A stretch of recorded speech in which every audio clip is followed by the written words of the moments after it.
There. Okay.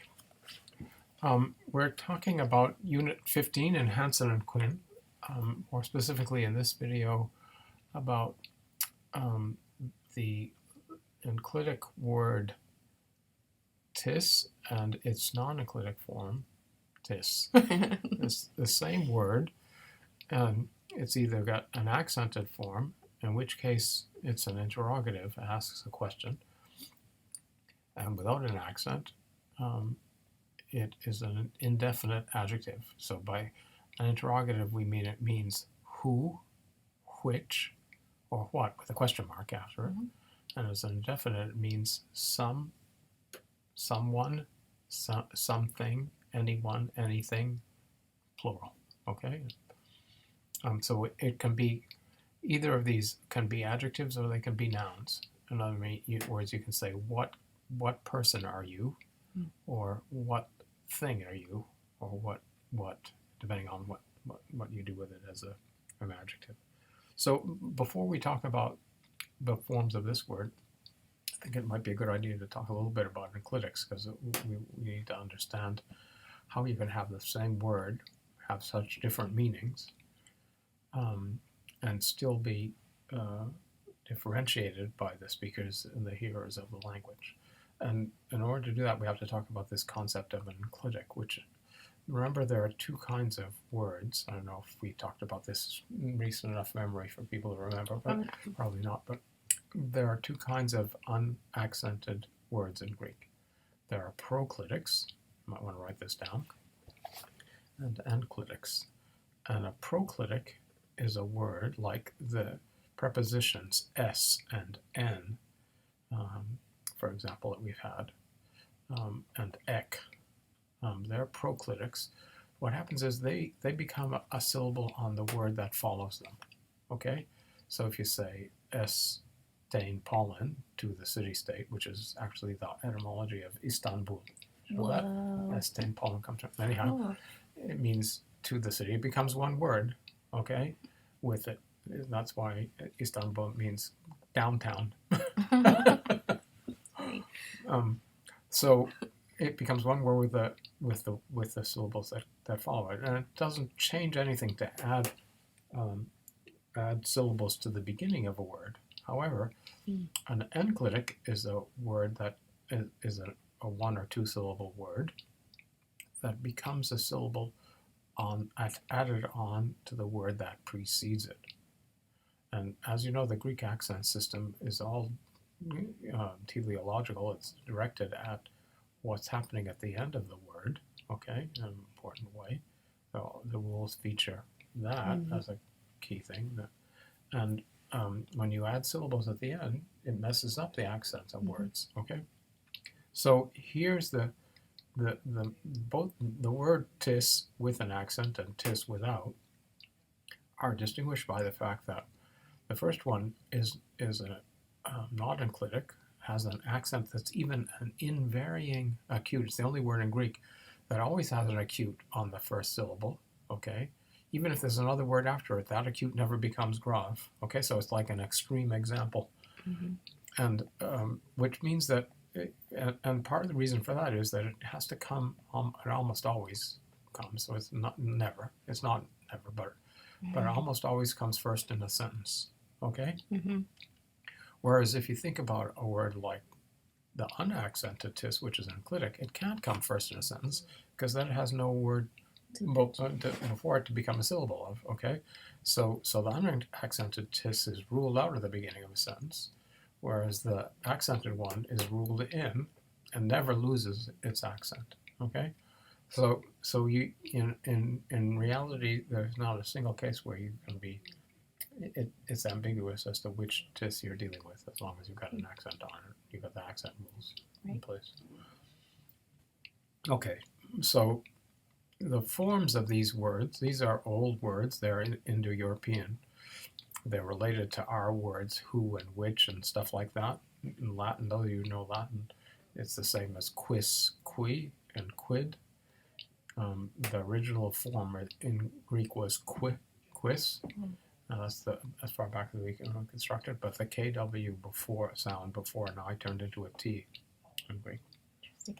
In some places, and into a P in others. So, for example, in the word for 5, you have quinque in Latin, but pente. Mm-hmm. That's after an E, but when it's before an I, it turns into a T. Okay? Anyway, Weird. those are fun rules. So for example, que, which is an enclitic word for and in Latin, okay, becomes te in Greek. That seems to break the rule. All right, anyhow, more about these things at some other point. Interesting. But anyway, so let's go back to the forms of these words. They're identical in forms except for their accents. Okay, so let's put down since they're adjectives, okay, they're pronouns, okay, and adjectives. They have one set of forms that's both masculine and feminine. These are really old words that predate the split between masculine and feminine. And one set of forms that's neuter. Okay? So the masculine and they're not simple either. There are alternative forms because there are, lots of things going on here. So the interrogative one, which always has an accent on the I, in the masculine and feminine form, it's tis, tinos, tine, and tina. Oh, the accent goes on the I. Okay. I'm thinking of the enclitics. Yep. Exactly. And tina. Okay. And then in the plural, you can put it. Well, let's do the neuter. Okay. Mm-hmm. There's ti with an accent. Tinos. Tine and te. Okay. For the genitive and the dative, there's an alternative form, which is the result of some combining with other words, which is to, like the genitive singular of the definite article. In fact, it's identical in form. And to, okay? Yep. For both the masculine and feminine and the neuter, they're identical. So how do you tell whether that's an article or whether that's the pronoun? Okay. Well, for one thing, if it's the interrogative pronoun, the sentence going to have a question mark. Okay. And the other thing is that you usually don't use that form if you don't have a noun after it. In other words, you won't say to anthropou at the beginning of a sentence to mean of which human being. Greeks tend to avoid that, so that you use it only when it means of who, of whom, or to whom, generally speaking. So, but that's important to disambiguate, and can be confusing at first. Should we look at the plural of these words? So if you look at it for a second, you can see that the root is tin, okay, in Greek anyway, and then tis and ti are missing the final. There's no n in those forms. It's really the n is a noun suffix. Okay, there was no n there originally, so you're making those forms with an n noun suffix form. Okay. And there isn't any n in the nominatives, nominative singular masculine, or in the nominative accusative singular neuter, but all the other forms have that n. Okay, so the inherited form word never had an n. This is Greek nominalizing it, so to speak. The plural forms, we make a list of them. Okay, we want you to do the masculine and feminine first, and then we'll so it's tines.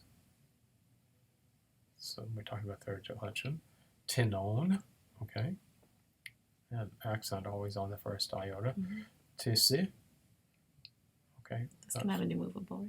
Yes, it can have a new movable, and that's from tinse, right? But anyhow, and tinas. Tinas again. Tinas with an S. Tinas, yes. With an AS, yep. And then in the neuter, plural, we've got tina, which is the same form as the accusative singular masculine and feminine. So I have to be careful about that. And then tinon, tisi, and tina. And so it's a pretty standard third declension form, and the other form, rather than listing it all out, the indefinite form, which has no accent of its own, okay, the book puts in accents in weird places when it lists it, because conventionally it does things like that. So you tend to list them with an accent on the second syllable, okay, to differentiate it from this tis, which does not have one. So there's tis, and then it gives you an accent on, when it's two syllable, it puts an accent on the last syllable, okay? So it goes tis, tinos, tine, tina, and then tines, tinon, tisi, and tinas, okay, in the enclitic form. But those accents are not really there. Okay, they're just a convention for listing them. So the forms are really identical. The only thing that varies is the accent. And what we are going to do at a certain point in this lesson is to give you a sheet to teach you how to deal with the accentness of the indefinite forms. So to repeat this word, the indefinite form means, in the singular, some as an adjective, someone as a pronoun, any or anyone, okay, and in the neuter, something or anything, okay, or anythings, okay, or some things. So it's all those things, the adjectival and the pronominal forms, all right? All right. I recommend that you not read the discussion in the book about how to accent enclitics. It'll make you crazy. But if you want to, be my guest. All right. Now we want to talk about something else, a word that it's amazing that we have